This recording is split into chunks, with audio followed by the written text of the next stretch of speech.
Welcome everyone to today's webinar, Caring for Self and Others. Thank you so much for joining us today. This session is part of Prepared Together, Canadian Red Cross Disaster Preparedness Virtual Learning Series. And today's session is presented in English. So over the spring and summer of 2024, we're predicted to have an unprecedented level of intensity for emergencies across the country. The goal of the Canadian Red Cross Disaster Preparedness Series is to support people and communities to prepare for, increase their resilience to, and respond to future disasters. We are hosting learning sessions throughout the summer in both English and French. You can use the QR code on your screen to visit our website to learn more and register for our other programming. And we will also post the webpage links in the chat momentarily. And just a few housekeeping items before we begin our presentations today. Today's webinar will be recorded and recordings will be sent to all registrants. Closed captioning is also available in both English and French. Just click the closed captioning button in your Zoom control panel. At the end of today's session, we will also have a Q&A period where you can ask your questions to our presenters. Please leave your questions in the Q&A box in the control panel at the bottom of your screen, and we will get to as many as we can at the end of the session. There will be a feedback survey that also launches on your browser once you exit today's webinar. We really appreciate your input on how we did today. Resource packages from all of our sessions in this series will be available on the CRC website this summer as well. And the slide deck will be included on the website too. Any questions about today's programming, you can email us at rrr@redcross.ca. The International Federation of Red Cross and Red Crescent Societies has seen fundamental principles which we also honor in Canada. These principles align with Indigenous peoples of Canada's 7 sacred teachings. Where I reside on the traditional territories of the Anishinaabe peoples, these are also known as the grandfather teachings of wisdom, love, respect, bravery, honesty, humility, and truth. And so now I would like to introduce you to your Canadian Red Cross presenters for today, Kayla, Jessica, and Teotitate, Lisa. Welcome. Hello, everyone. Good morning, good afternoon, wherever you're located, and welcome to our webinar series on the principles of psychological first aid, caring for self, and caring for others. We are honored that you folks have made the time to sit with us as we talk a little bit about wellness in the context of disaster preparedness. Before we jump into the content today, I would love to spend a little bit of time introducing our community wellness and protection team, and I will go first. So my name is Kayla McCarney. I live in the traditional territory of the Mi'kmaq and the ancestral territory of the Beothuk on the island of M'Taunguk. I am a mother, I am a daughter, a sister, and a friend. I'm an auntie, a soon-to-be great auntie, and a dog mom. I've been with the Canadian Red Cross for almost 4 years now, and I am so happy to share space with you today. And I will pass it over to Jess. Great, thanks, Kayla. Hi, everyone. Good morning or good afternoon from wherever you are. My name is Jessica, or Jess, as most people call me. Someone very important to me once said that you can call me anything you like as long as it's not late for supper. And so I follow that same rule. My heart home is a small community on the south coast of Labrador, where if I try really hard, I can still smell and hear the ocean. Although my feet are currently planted on Treaty 8 territory in Fort McMurray in northeastern Alberta. I first started my journey with the Canadian Red Cross in 2017, working with their emergency management response and recovery programs, providing support for those who are impacted by different disasters, and really looking at the immense impacts that people face during times of crisis and stress. And I've been a part of the Community Wellness and Protection team for just about 2 years now. And I just wanted to share a note of appreciation for taking time in what I know are busy days and busy times. It's really nice to see so many of you joining us today. And so I do look forward to sharing space and reflections with each of you. And now I'll turn it over to my lovely colleague, Deozidatse, to introduce herself. Thanks.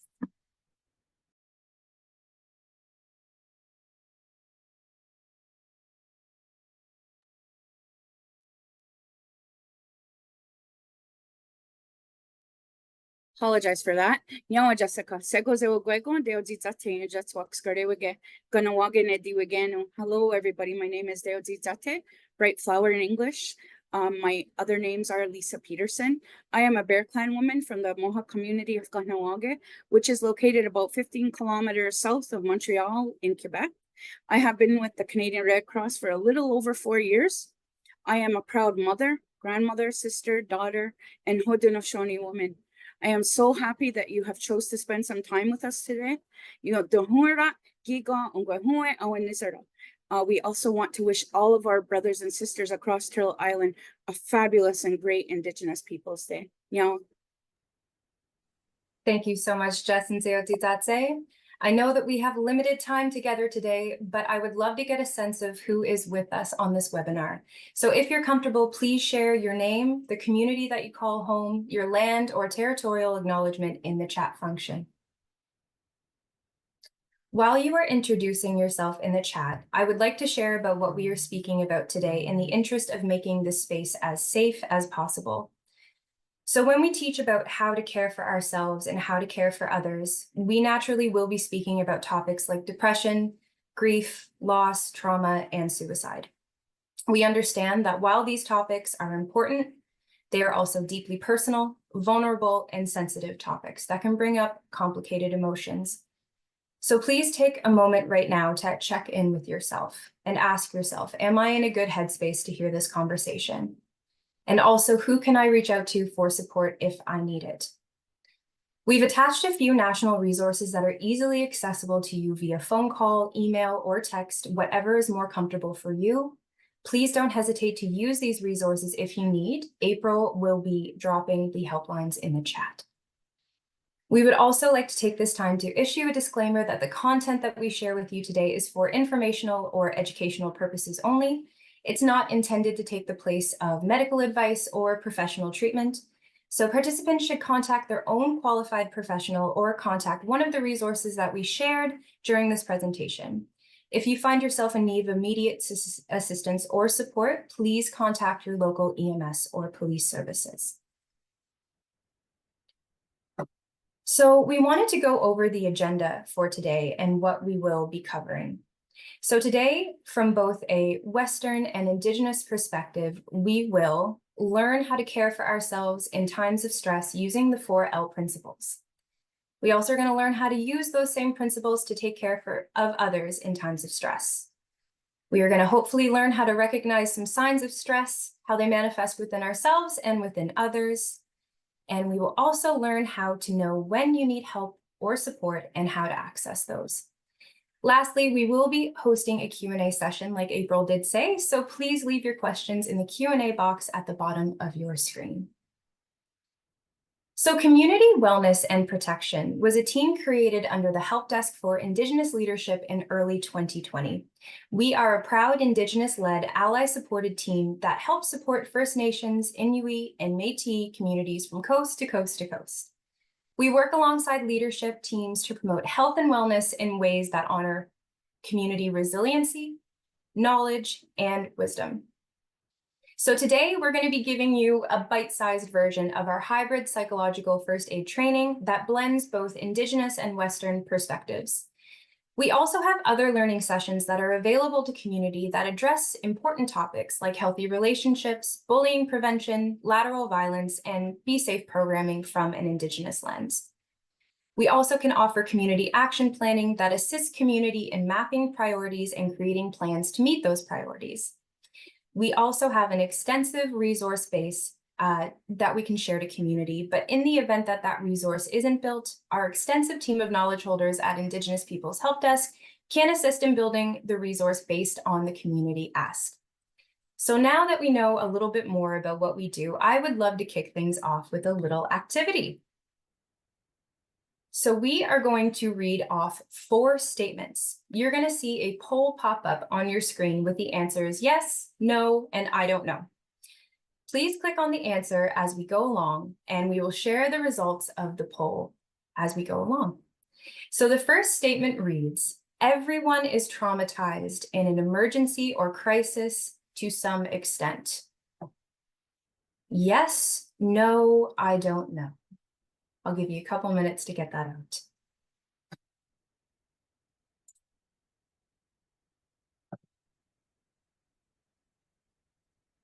Yes, no, I don't know.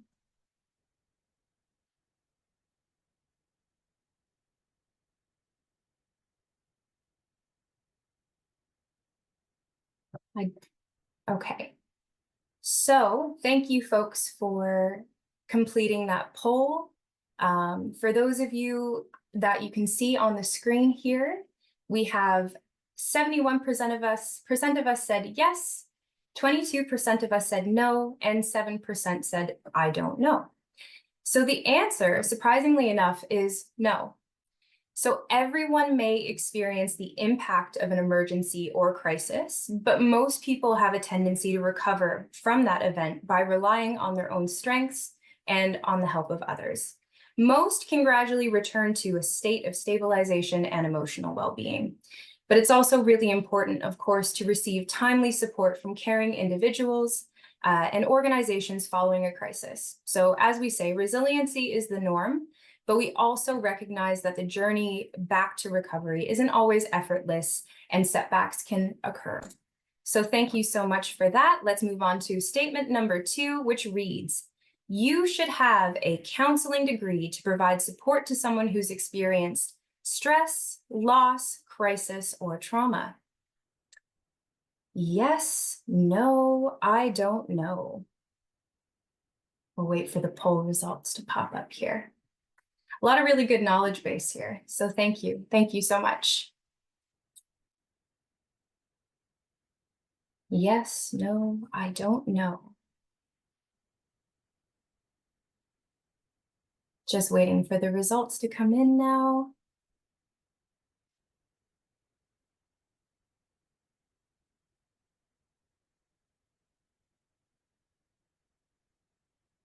Hope everybody's staying safe and cool today on this heat wave. All right, so you should see the results pop up on the poll here. 2% said yes, 96% says no, and 2% says I don't know. So I would have to agree with the majority here when the answer is no. So we can provide support to others without being professional counselors or therapists, simply because psychological first aid doesn't really involve counseling, therapy, or being a standalone mental health intervention. So it's not necessarily about labeling or diagnosing, delving into people's stories or experiences. Instead, with psychological first aid, we focus on providing emotional and practical support for people who are experiencing struggle. It's about establishing a compassionate connection with others within yourselves and bringing that sense of calmness and comfort. We do this all the time with our friends, with our family and colleagues, community members without even realizing it. You're already experts at PFA. So let's move on to the third statement. The third statement reads, do no harm is the basic principle of helping others. Yes, no, I don't know. Or as Eotitate does, yes, no, I don't know. Shake it up. All right, just waiting for those poll results to come in. I think I already know what you folks are going to say. The experts on the call here today.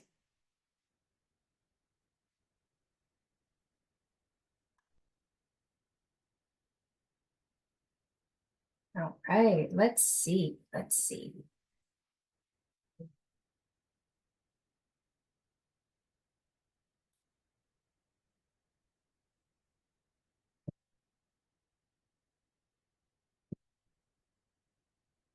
Oh, should be popping up. There we go. Thank you so much, April. So we have 84% with yes, 5% with no, and 12% with I don't know. Again, with the majority, the answer is yes.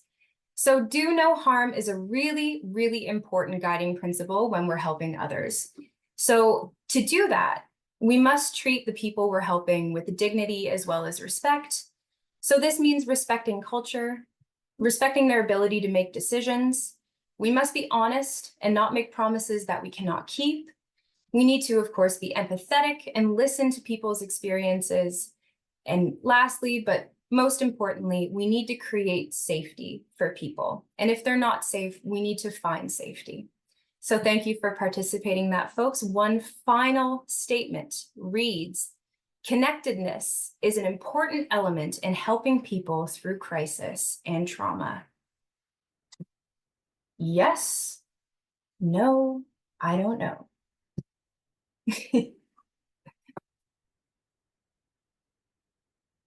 Connectedness is an important element in helping people through crisis and trauma.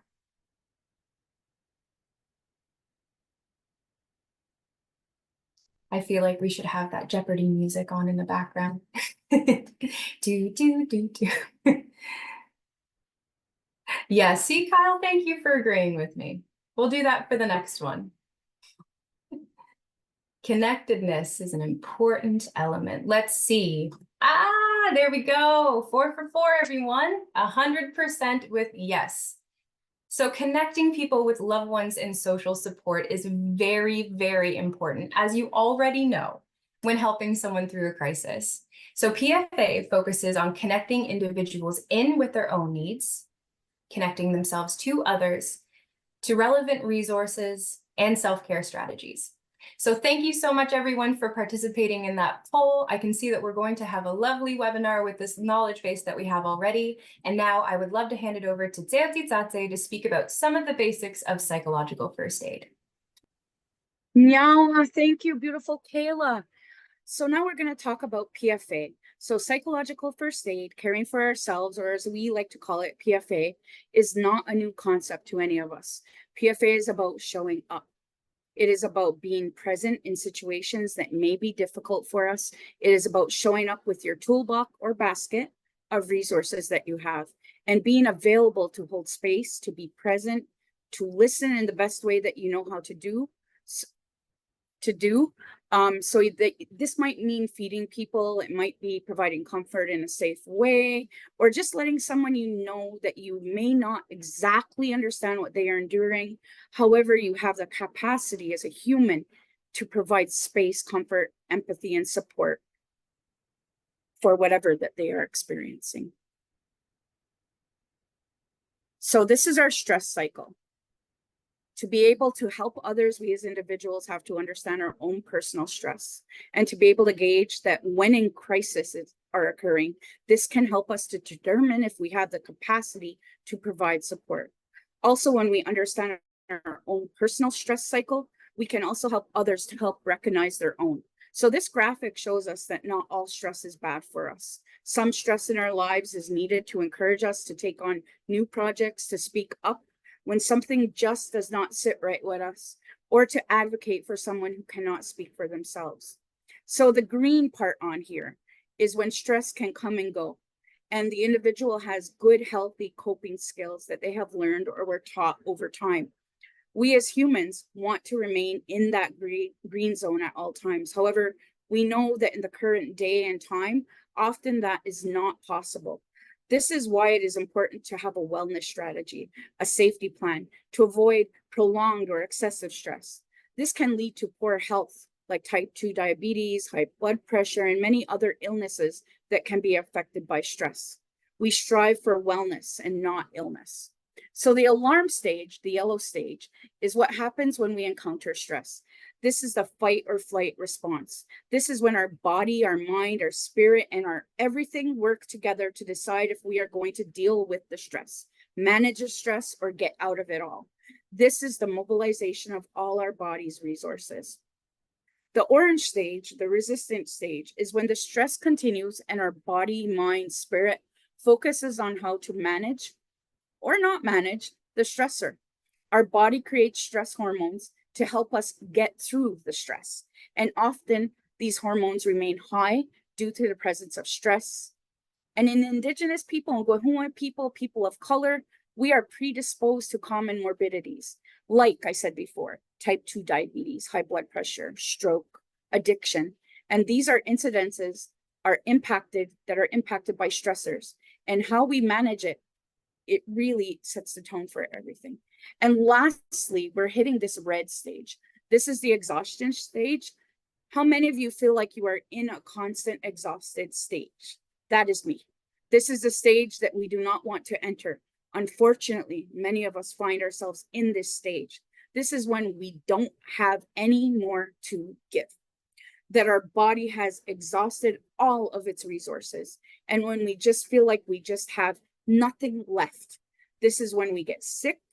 This is when we manifest or develop illnesses that oftentimes we cannot heal from. This is when addiction becomes more prevalent, as well as mental health issues.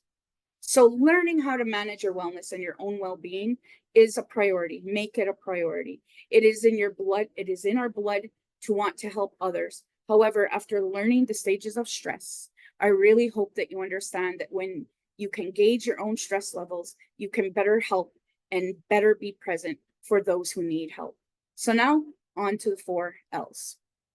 So PFA is about taking care of you, your thoughts, your feelings, your emotion, your spirit, and then being there for your family, your friends, your community when they're having difficulty coping. So the Canadian Red Cross uses the 4 L's to help us remember the steps that we use to support others.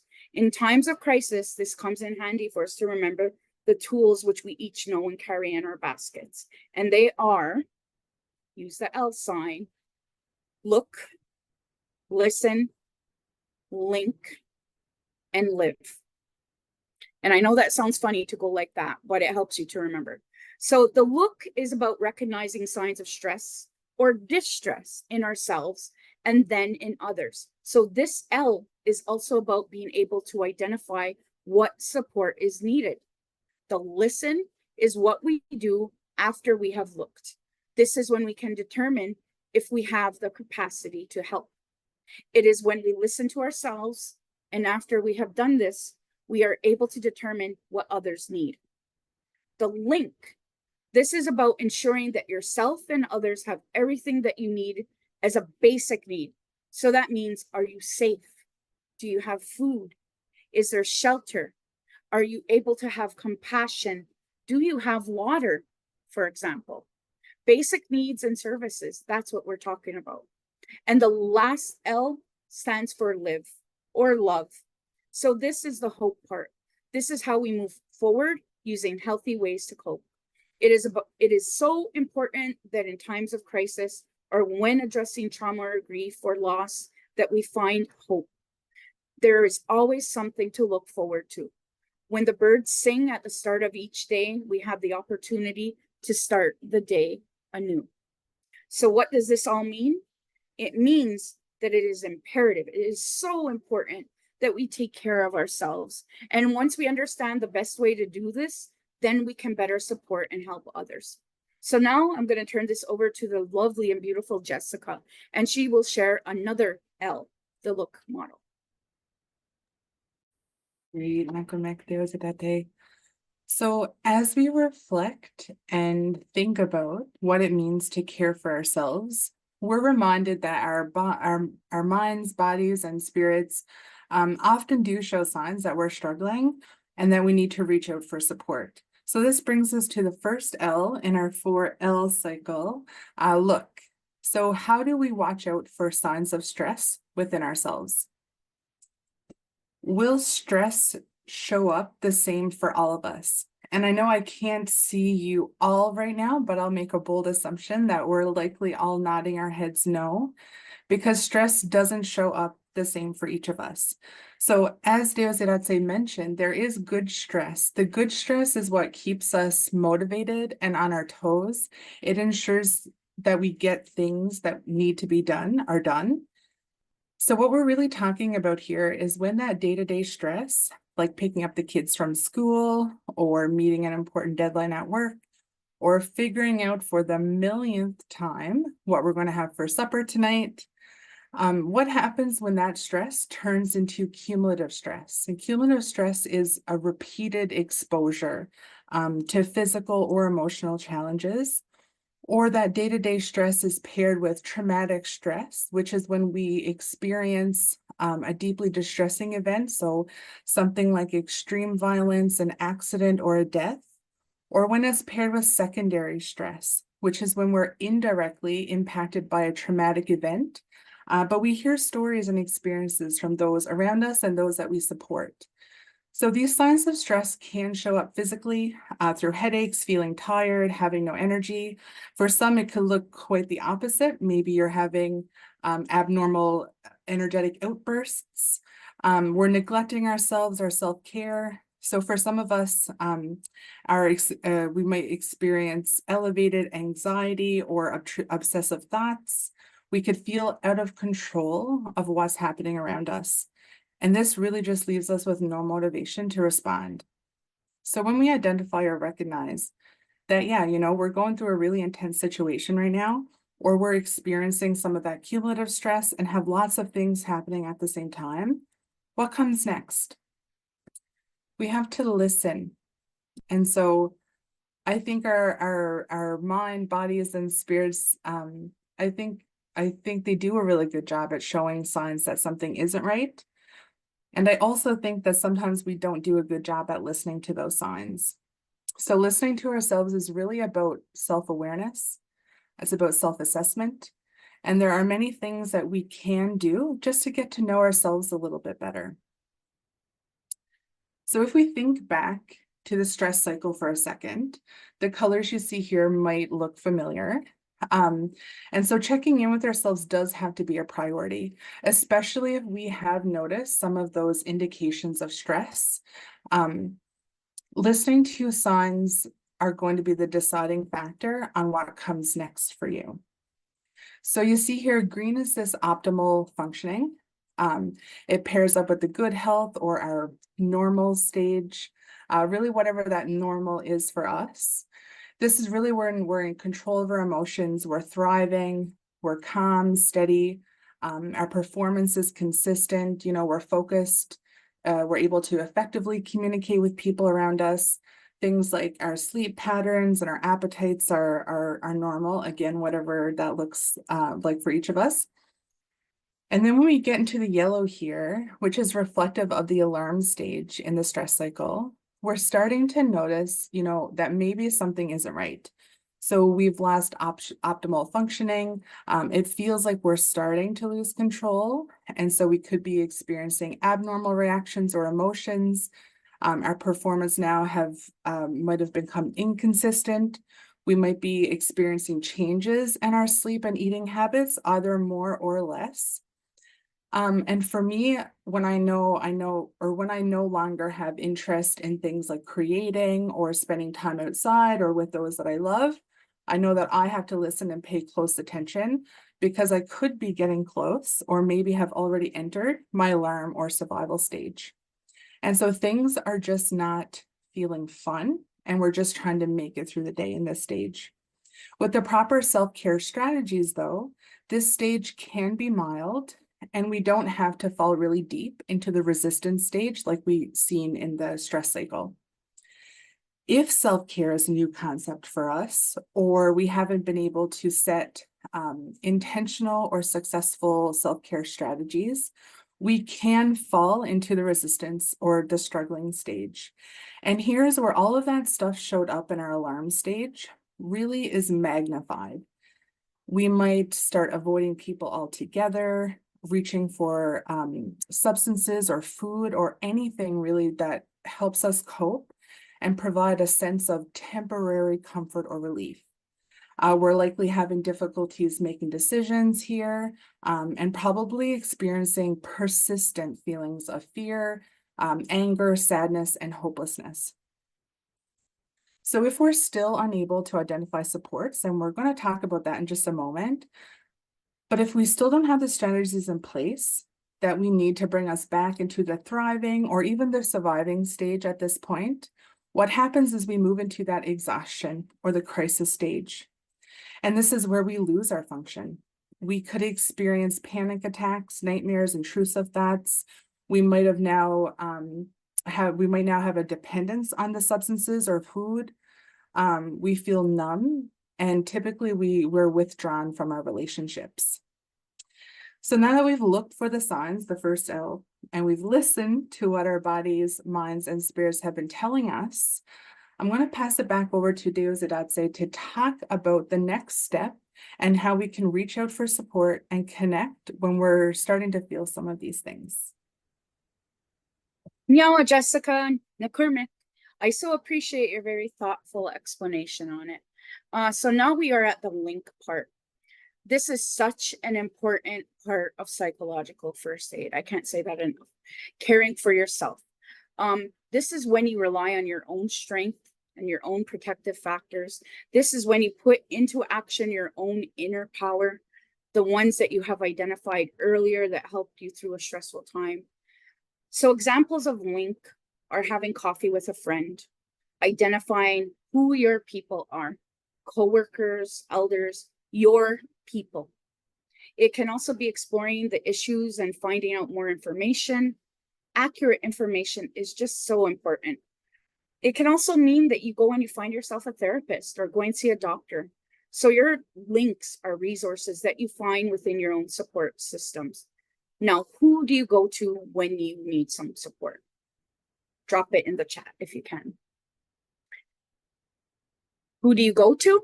We are using the concept of a medicine wheel to help us illustrate the various resources that we can access when we need support or help.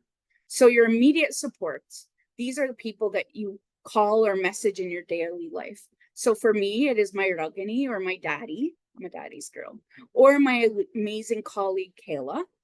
Anytime something stressful happens, these people are the people. These are my people who just know how to talk me through or just listen while I make my way through whatever it is that I'm faced with. Often when we feel extra stressed or overwhelmed, we feel alone. And more often than not, we are not alone. We simply have to ask for help and our people will show up. And sometimes people who you didn't even know were your people, they're going to show up for you. The community supports have an immense amount of programs and services that are available when we are experiencing stress or just need support. Keeping in mind that our community is no longer limited to our reserve or our territories anymore. With technology, we also have access to more resources than we ever had before. What programs or services are available? Are there grassroots people who can show up and support? Is there a healing circle for you? Think about it and really look at who you have as your support system. And then we go on to the provincial supports. So depending on where you live, geographically located, where you're geographically located, I have to get my mouth to say that. This will also provide you with different supports. For example, in Quebec, a resource I have used is called AMI Quebec. So they help families manage mental illness through various means. Indigenous people also have access to helplines like Hope for Wellness. They're a helpline that is available 24 hours a day. And when you call, somebody answers the phone. I've used it. And for our young people, we also suggest the Kids Helpline, an amazing resources for all ages, including parents and teachers. I know other geographies have other resources, so take the time and find out which support systems work best for you. Make some contact and jot down their contact info. It just can come in handy. And lastly, we have national supports. So since 2022, people from across Canada can call 988. 988. This was created to support people from across Canada who are experiencing mental health crises and to support suicide prevention. Additionally, the Canadian Red Cross Indigenous Peoples Health Desk are available to help in a crisis. So these are just a small amount of services that are available to you in a crisis. We also have fire and ambulance people, police. They may be too busy to respond to someone who is experiencing an anxiety or panic attack. So this is why we want you to think about who you can call when you need that support. And our next and final L is live. Live. This is the one that we use when we have returned to a stable and grounded state. This means that we are able to get through the crisis or the trauma and are able to be in the present, in the right now. So how do we live after our experience? How do we maintain stability? So what works for me is being in ceremony. It is being with my grandson. It's being in nature, going for a walk. So after I said all that, think about it and do what works for you. What works for you? Think about that. What keeps you hopeful? Is it listening to music? Is it talking it out with friends? Is it dancing it out? Is it smudging? Is it singing? Knowing what works for you is helpful when supporting others. Find out what fulfills you. So this slide is about what is making you well. Is it ceremony? Is it being on the land? Is it planting? Is it getting your feet down and dirty into that dirt and feeling that earth underneath you? Is it being in nature? Is it being with your fur baby? Or are you a parent or an auntie or an uncle? Do you spend time with your children and your family? Have you thought about what fills your heart and what helps you to be fulfilled? So now I'm going to ask everyone to please drop into our chat what makes you feel healthy. So put in the chat what fills your heart and raises your vibration. Give you a second. I'd love to hear from you guys. Nature, love it. 2 babies, exercise. Yeah, these are all really good. So for me, I go to ceremony. I take language classes. I call my person and just talk. Also in stressful times, I like to drive. I hit a back country road, open my windows, turn up my music, and I can give an entire concert. So if you ever encounter me on a country back road and you see me singing and dancing, that's what I'm doing.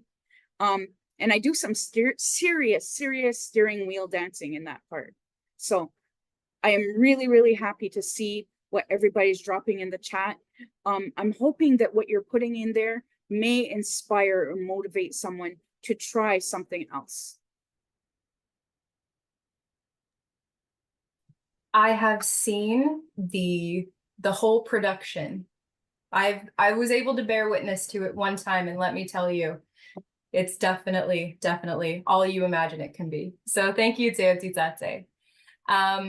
So let's talk a little bit about a self-care plan. So oftentimes, right, when we make sure that we're prepared for disasters, we do things like preparing a to-go kit so we can get right out the door in the event of an evacuation order. Or on the weekend when you're filling up your side-by-side, you get a couple of extra jugs just to make sure you have gas, or filling your first aid kit with basic medical supplies. So we suggest that why not, while you take a few moments to think about, preparing for your wellness in times of disaster and also in times of crisis, just as you would in the physical sense. So in our full psychological first aid session, we work with what is called a self-care plan. That the self-care plan will be sent out to you folks after this session, but it's essentially a fillable document that allows us to precisely map out what we need for self-care using those 4L principles that we are also very familiar with right now. So often, and I can acknowledge this myself, when we feel overwhelmed, self-care is not necessarily an obvious priority, right? So this plan really allows us the time to reflect on what it is that we can do to return to wellness after a stressful experience. So some of the questions that you might see on our self-care plan relate to recognizing the stress and checking in with yourself. So for example, let's make a tally. What are your day-to-day stresses, right? What are those things that if they're hit with cumulative or traumatic stress would really kind of put you into that crisis stage, right? These can also, help you evaluate the extent of the situation after you've had a stressful event and you feel, okay, something may not be right here. I'm good, I've survived, I'm great, but I just feel a bit off, right? So this can help you evaluate the extent of your stress levels and gain a little bit of insight on what you can do in the here and in the now to help you return to wellness during or after times of stress. So my hope today is that you take the next few days to take a look at your self-care plan, or even if you have time, I know we're all very busy, but if you have time, fill it out. Your wellness is such an important aspect of preparedness. So as we conclude the first part, caring for self, let's summarize our learning. So the first L, which is look, is about looking for signs of stress and becoming familiar with our tells, or those behaviors that we have when we experience stress. The second L is listen, and that's all about listening to your body. It's about honoring your feelings by asking yourself, what do I need in this moment? What is my body telling me right now? Do I need to reach out for support? What type of support should I reach out to? Do I just need some connection? The third L, link, is about making efforts to access your support systems to help you cope with the stress that you're experiencing right in the moment. The links that we draw on may be as unique as our own fingerprint. So do you need to go out on the land? Do you need to call your best friend? Do you need to participate in ceremony? Do you need to speak to your elders? Once you've established what it is that you need, the links are the actions that you take to the activities, the events, or just, as Eotitate said, your people, right? Those things to help you as you recover from the stress that you experience.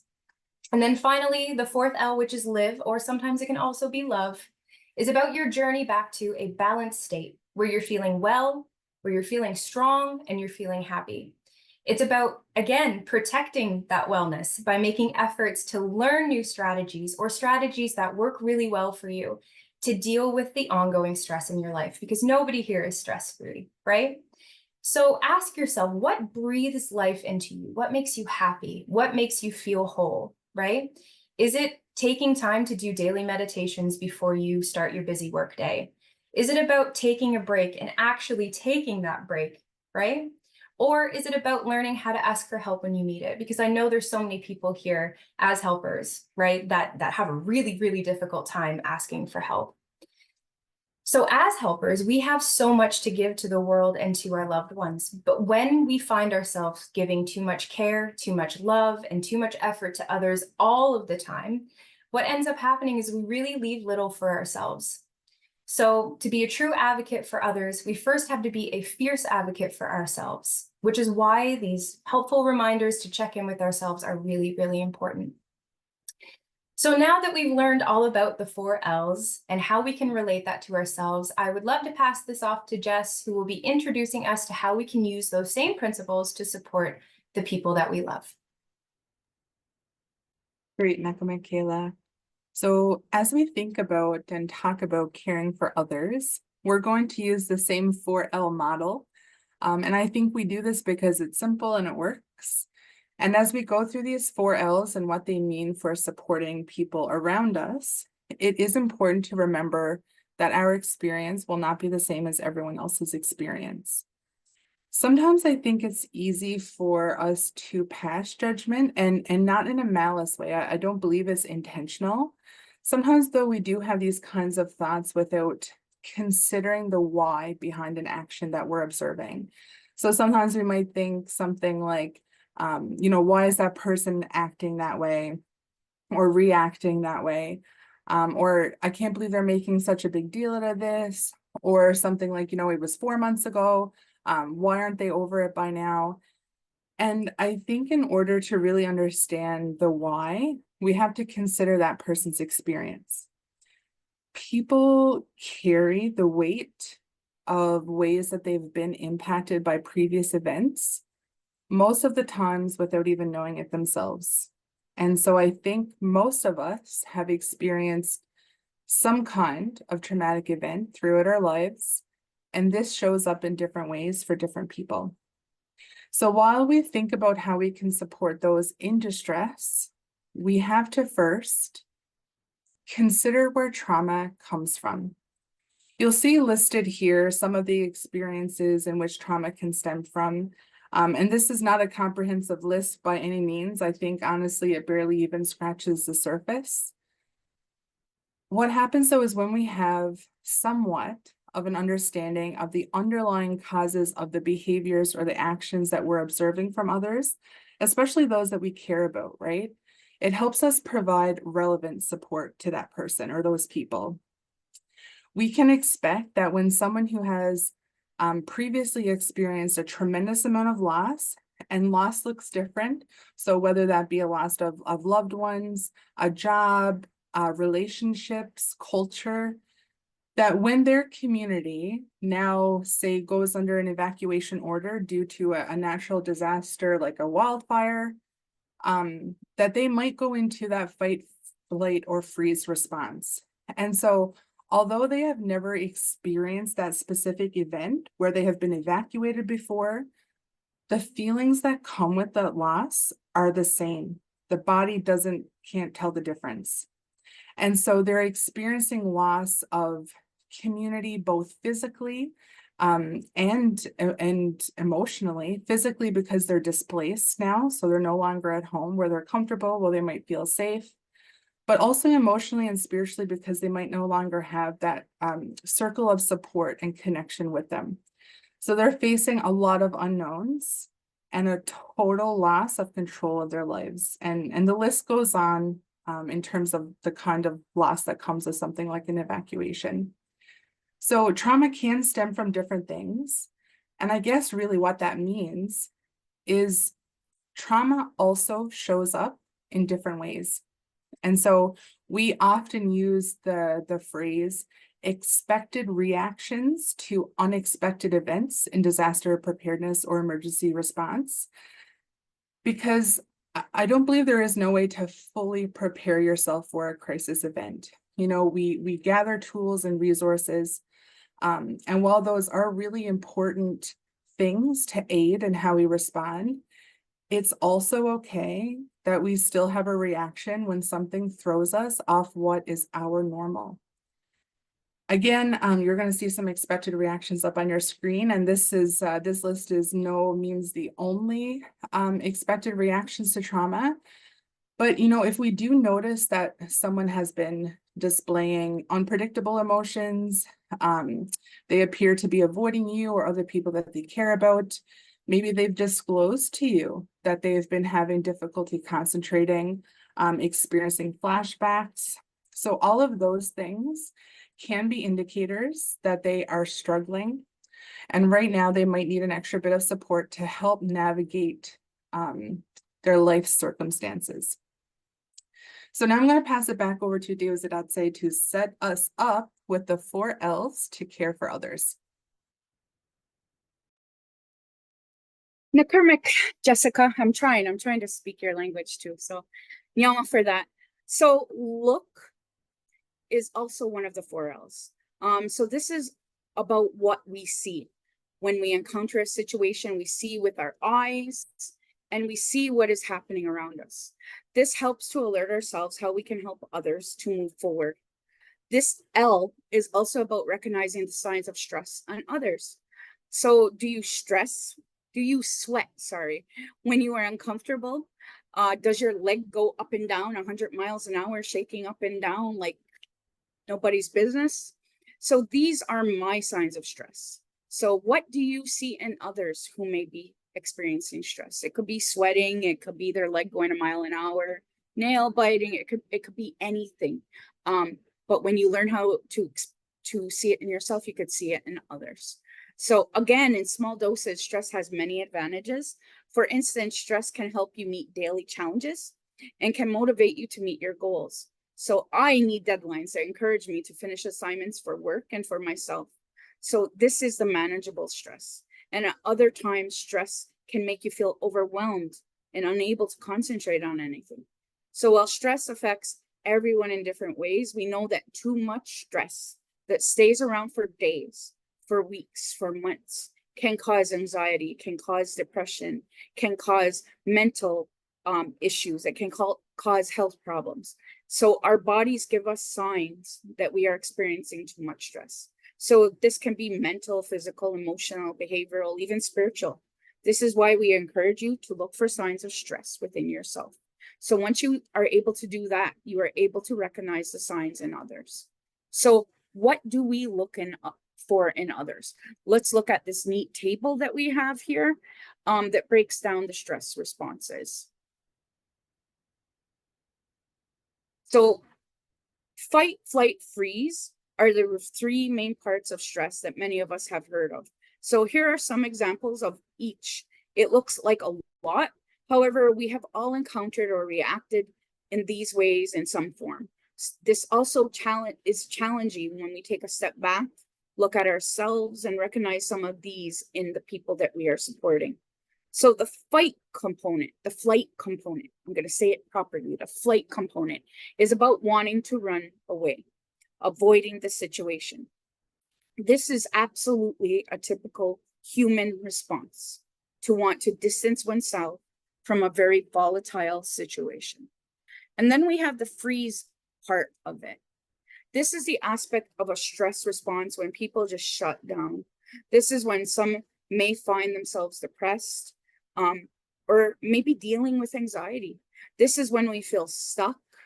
I used to find myself here often, and then I start to do my own personal work. So it helps to have a plan.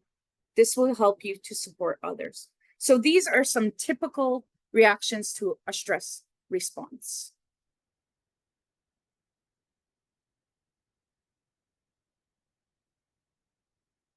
So now we move on to listen. I'm getting my L's mixed up. Listening to others is about awareness. So does the person you are supporting seem easily irritated? Do they seem like they're having problems focusing on their task? Are they isolating themselves, becoming introverted? Perhaps it is obvious to you that they need a break. However, maybe they haven't realized that they need that break. So do they need to be connected with support? Or perhaps they only need a listening ear, and maybe you can do that for them. So once you recognize the signs of stress, it's time to check in with them and assess what the next steps will be. So how can you best support someone? Always check yourself first, ensure that you have the capacity to help before you offer help. Acknowledge where you are personally, mentally, physically, emotionally. Once you have identified that you can help, try not to make any assumptions about how they are feeling or what a person needs. Listening is about hearing, not only what our internal dialogue is saying. It is important that we listen with our entire everything, our entire body. What are all aspects of yourself saying to you about a situation? And now I'm going to pass it on to the beautiful, beautiful Kayla. Thank you, Teotitate.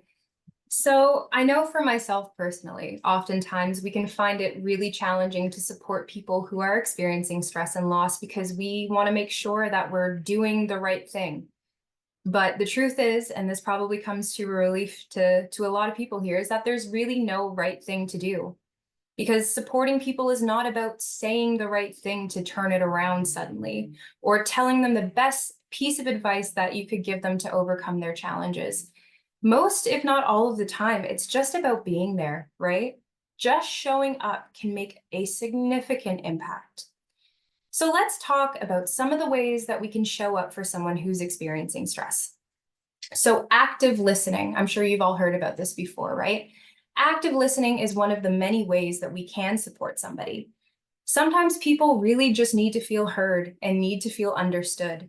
So active listening looks like giving somebody your full attention. So I know sometimes I'm guilty of talking and scrolling on my phone, right? So put the phone down, right?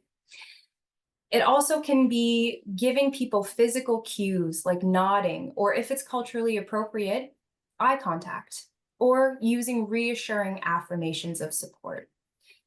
So when we're engaging in active listening, we really, really need to avoid passing judgments on their feelings and on their experiences.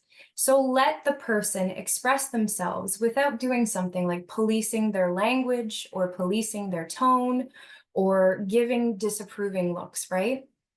Using that empathetic language that signifies to the person that what they're feeling is valid, because it is. And sometimes it can be as simple as saying, you know, that sounds really tough, and I am here for you. So also when supporting someone, we want to give them the opportunity to show or tell you what they need in the moment. So they might need help with a specific task that's been really bugging them and just causing them a lot of stress, like, you know, cooking meals or helping them clean or helping them fill out one of those forms on top of millions of forms that they have to fill out. Or sometimes they just want you to sit and listen over a cup of tea. If you're comfortable, you can engage in small acts of kindness, like bringing them a meal, sending them a supportive message, or watching their children while they take some time to recoup, some time for themselves. And finally, we really want to keep in mind that some people may simply not want our help, and that's okay, because everybody has their own way of passing through stress, grief, and loss, and there's really no one unified right way or expected way to experience those experiences. As we know, people's reactions to stress can be intense, and they can also be unpredictable. So they may feel really angry or sad or frustrated and overwhelmed. People may act out of character. They may be more prone to snapping at people. I know that's my tell. You know, they may withdraw, or they may become more emotional than usual. So what we need to remember is that their actions, or what you're seeing, are a reaction to their pain and their stress, not a reflection on you as a helper or your attempts to support. So if you find yourself feeling hurt or defensive in a supportive conversation, recognize those feelings, take a deep breath in and out, and remind yourself that this is a reflection of their experiences in the moment, not a reflection of you. And you can also choose to set gentle boundaries if the conversation becomes too overwhelming, or you can skip to the third L and ask them about links, you know, suggest some links that they could use. But just like I would say to myself or my partner, when I feel super overwhelmed by my toddler when she experiences big emotions, and I'm sure anybody here on the call can understand and relate to that, she is not giving me a hard time. She is having a hard time. So this reminds us to have empathy as people really move through their journey. So I invite you, feel free to drop in the chat some of the ways to support someone that has worked for you. We would really love to learn more about your experiences and the steps that you take to support your loved ones. So while you're doing that, let's talk a little bit about what not to do. So like I said before, there really is no one right way to support somebody, but there are a few things that may be well-meaning but unhelpful. So let's talk about them. So we don't want to just avoid the situation or become complacent in making attempts to offer support, because we all know in our hearts that people can have difficulty asking for help, right? So in the moment, especially if, you know, supporting happens a lot with this individual, sometimes you might think, oh, you know, they know I'm here for them. I don't really need to do it over and over again. They'll know, I'll let them be. But sometimes people really need that reassurance that their need for support is not a burden that's too heavy to carry. So make that first step, extend that olive branch, and make sure they know that you are there for them in whatever way they need you to be. Because sometimes asking, hey, are you okay? You seem really stressed. That really removes that barrier and gives them permission to be vulnerable in a safe way. And that can really make all the difference. Also, while you're supporting somebody, it's really good practice to, in a way, decenter yourself in the conversation. Easy to hear, not as easy to do, right? So while we all know that we have a wealth of good advice, we all have relatable experiences that we want to share to show them that we know what they're going through, inserting these into a supportive conversation might be invalidating or just unhelpful, right? So speaking of that, how many times have you yourself been in a situation where you're going through it and you are just longing to be heard and understood, and instead you're met with phrases like, oh, it's not that bad. Look on the bright side, it could have been way worse. Or, I have a great idea to help get you out of this funk. Here's exactly what you should do step by step. Or, hey, I totally get it. It's exactly what happened last year when I da da da da da. So in the moment, bringing yourself back to that, right? When you hear those answers, how did you feel? Did you feel understood? Did you feel supported? Did you feel validated? It's possible, but likely not, right? So when helping somebody through a stressful time, it's really good practice to try not to shift their perspective or give them advice that they never asked for in the first place, guilty of doing that, or attempt to relate to them by inserting your own experience. Because the goal of this conversation is to help them feel supported, validated, and heard. And while well-meaning and well-intentioned, these phrases can have a negative impact on the conversation. So now that we've gone through some suggestions on how to support people through stress, let's go over to Zeodzidzaze, who will speak about linking people with information and support. Nyawa, thank you, Kayla. Man, is it hot out here. So we looked at this earlier. So link is about knowing who your people are. It is about being able to identify what works for you and understanding how that can be used to support others. Keeping in mind that what works for you may not work for those who you are trying to support. Your way of coping may not be someone else's way of coping. Some examples of linking that you can recommend to others is really based on the needs that you've looked at and listened to. You can use your own links to help others find theirs. So is it ceremony that works for you? That may not work for others. Is it an appointment with a counselor or a therapist? Is it a sharing circle? Is it just being present and not talking that helps? Whatever can safely be done to provide support, you can decide if you can provide it. So link is such an important part of PFA. When you are making your own personal safety plan, try to keep in mind what works for you. And then when providing support to others, think about how you can translate it to work for them. Use your own knowledge and your experience, the tools in your toolbox, and try to translate that for others. So also try to be aware of the resources available in your geographic area. Know which national contacts can work. Know which traditional contacts are available. We all have them. And now we're on to the red flags and warning signs. So being trained in PFA is about the 4 L's. It does not make any of us a doctor, a police officer, a nurse, a paramedic. It doesn't make us Wonder Woman or Superman. It is about being able to identify stress in ourselves and then in others, being able to see it, to process it. It is not about being a hero. Being trained in PFA does not mean that you are going to save somebody. It is not your job as a regular, everyday individual to know how to save somebody. It is your job as a person who has taken part in PFA training to recognize stress signs, know what your capacity is to respond, and then link them to the professionals. So these are some red flags. When you recognize a red flag, remember that this is something that you are not equipped to handle. So if you see a red flag, call 911 or whatever professional resources that you have. And now for the difficult part. As humans, if someone is telling us that they want to unalive themselves or hurt someone else, we have to tell the professionals. We are not the professionals. Many may be scared to do this because the person they are supporting may get angry at them. However, I know when I have been in this situation, I put someone else's life, their safety, and their happiness ahead of our personal relationship.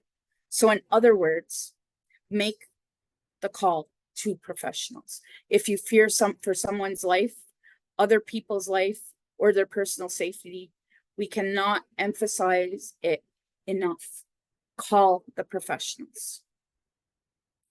And now This has to be my favorite part of PFA, the live part of it.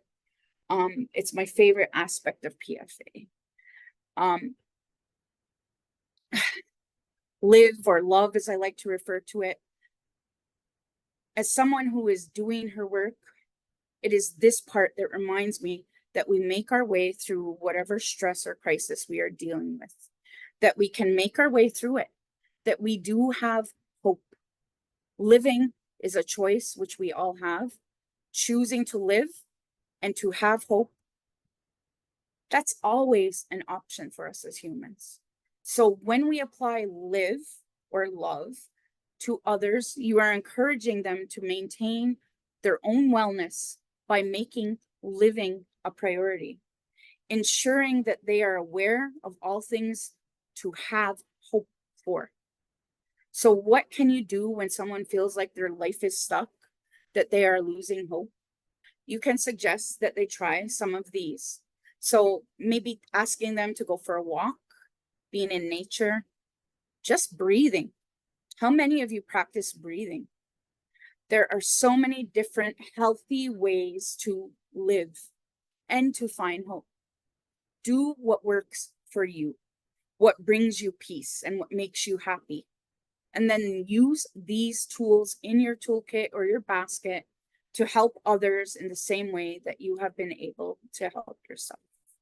So now I'm going to hand it over to my beautiful colleague, beautiful Jessica. Nyawa. And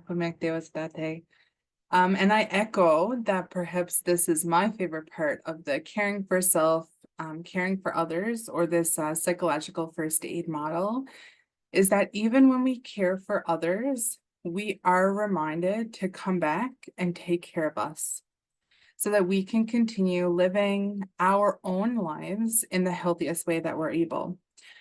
So I know that we've done a lot of talking and sharing, and yeah, I appreciate you all hanging out and hanging in there with us, and with the level of participation.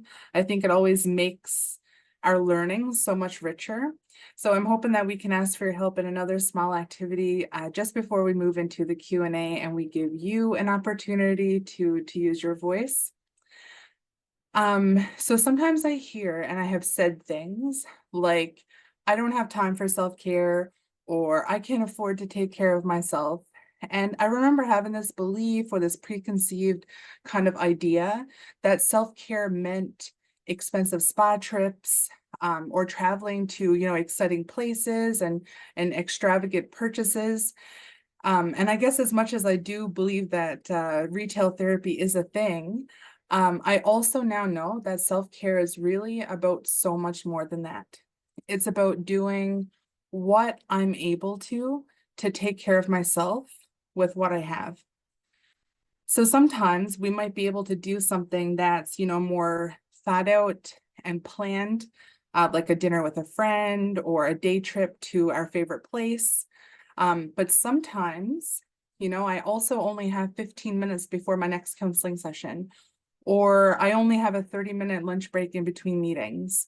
And sometimes you might only have, that 5 minutes in the car before you pick your kids up from school. And so it's in those moments that we really must have some strategies that work for the moments that we do feel really overwhelmed or stressed. And so I know I've seen a lot of examples already of things you do to keep yourself well. So I'd like you to just reflect on that a little bit. And please write in the chat, if you were given 10 minutes to practice self-care, what would that look like? So you only have 10 minutes in your very busy days. What would that look like to practice self-care in those moments? I'll wait for some responses to come in here. Walk the dogs, right on. My dog would just want to go more than 10 minutes. It's never enough for her. Sit on the balcony, listen to music, walk in nature, get some fresh air, breathing. Yes, breathing, excellent. Prayer, listening. So I hear a lot of mindfulness, meditation, have a cup of tea. Awesome, some yoga. Excellent, excellent. So even in the times when we only have 10 minutes, right? If I'm in the car picking up the kids and I'm feeling, man, this day had a lot, it was a lot. Think about what that breathing, I've seen someone mention tapping in the chat earlier as well. So just think about some of those self-care activities that take 10 minutes. So now I'd like you to think about self-care. And if you were given 60 minutes, so you have a whole hour now to practice self-care, what would that look like? If you had a whole hour to yourself with no interruptions, no kids, no work, no nothing, what would that look like? Go on a bike ride? Awesome. Sit in the sun, kayak, motorcycle ride, right on. Drive to the beach, nature walk, nap, yeah, absolutely. Lots of coffee, you just spend a whole hour drinking some coffee, I love that. Exercise, long walk, massage, awesome. So even I guess the point of this is to get yourselves thinking, right? Sometimes we can't take a whole weekend, but we do have an hour. And so yeah, some of these really are really awesome self-care strategies. And so the last one is, if you were given a full day to practice self-care, again, uninterrupted time, by yourself or with other people, what would that look like if you were given a full day to practice self-care? Hike, nice. You get a little bit of everything in there, right? Outside, nature, some exercise, shopping, the retail therapy, go fishing, camping, drive into the mountains, adventure, yeah, right on, somewhere that you've never been, drive, awesome.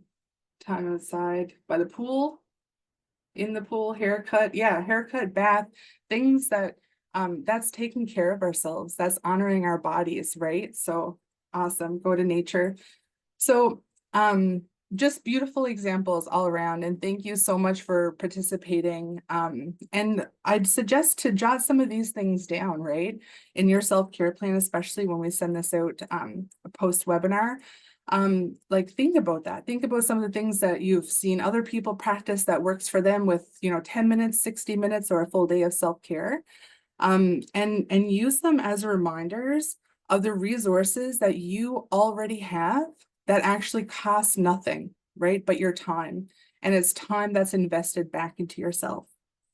So I guess we can, yeah, okay, perfect. So I guess to sum it all up, at its core, caring for others in psychological first aid really highlights the value of human connection and the power of empathy in fostering resilience, recovery.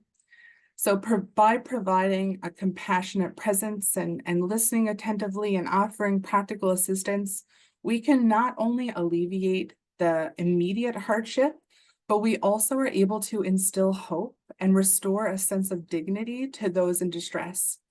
And I think that the act of caring for others really is a symbol. It symbolizes our shared humanity and the profound impact that genuine connection and support can really have while navigating life's challenges. So now I'm going to pass it back over to Kayla to guide us through the Q&A period. Nakamek, Jess. So again, thank you. Thank you so much. We would like to express our heartfelt gratitude that you joined us today and you are interested in a topic like this, right? Because it's so vitally important. We hope that you were able to get some helpful tips on how to care for yourself, make that the priority, and how to help your loved ones and others that are in your life. So if you would like more information on our programming at Community Wellness and Protection, please feel free to jot down our senior manager's email, or you can also use the RRR email that is through the webinar series. So jem.osborne@redcross.ca. We will also place that contact information in the chat. So again, thank you, thank you, thank you. Pass it over to April to open up the Q&A session. Thanks so much, everybody. That was such a wonderful session. Just to close things before we enter the Q&A, we will send a recording of this session to all registrants, and we will also post recordings and resources onto our webpage. And when you close the webinar today, there will be a survey that pops up on your browser automatically. We would so appreciate your feedback. Anything you have to tell to us and our amazing facilitators today about how we did and how we can better support in the future as well. And we also encourage you to join us for our next session on Tuesday, June 25th on extreme heat, which I know lots of us are dealing with right now because it's summer. So you can register on our webpage using the QR codes on your screen. And so we're just checking the Q&A box and we're going to pivot and just use the chat instead if you have any questions for our facilitators right now. April, there is a question in the chat from Kyle. Is the 25th the last one in the series? No, so thanks, Kyle. We actually have sessions going on through the entire summer. We're going to be launching the July webinars this week, actually. So stay tuned onto Canadian Red Cross social media and also our webpage, which I'm going to pop in the chat right now. Just need to find the link. And there's one question from the question and answer, and it is, would you do training like this for organizations? And yes, we do. We do virtual and in person. Obviously, there's a conversation around details. So if that is something that you're interested in, please contact the email that's in the chat or rrr@redcross.ca, and we'd love to speak a little bit more about that. Right, and just FYI to everybody who's still on the call, I'm just putting in the chat. This is where you can register for our programming. And again, we're going to be running sessions throughout the entire summer and potentially beyond that. So stay tuned onto that page for what's coming up next. So I'm seeing that maybe we're all good for today. So much information has been absorbed, lots to think about. So I think we will wrap up at this point and say thank you to Teotihuacan, Jessica, and Kayla for this amazing session. Thank you so much. Thank you. Thank you, everyone. Have a beautiful day. Take care, everybody.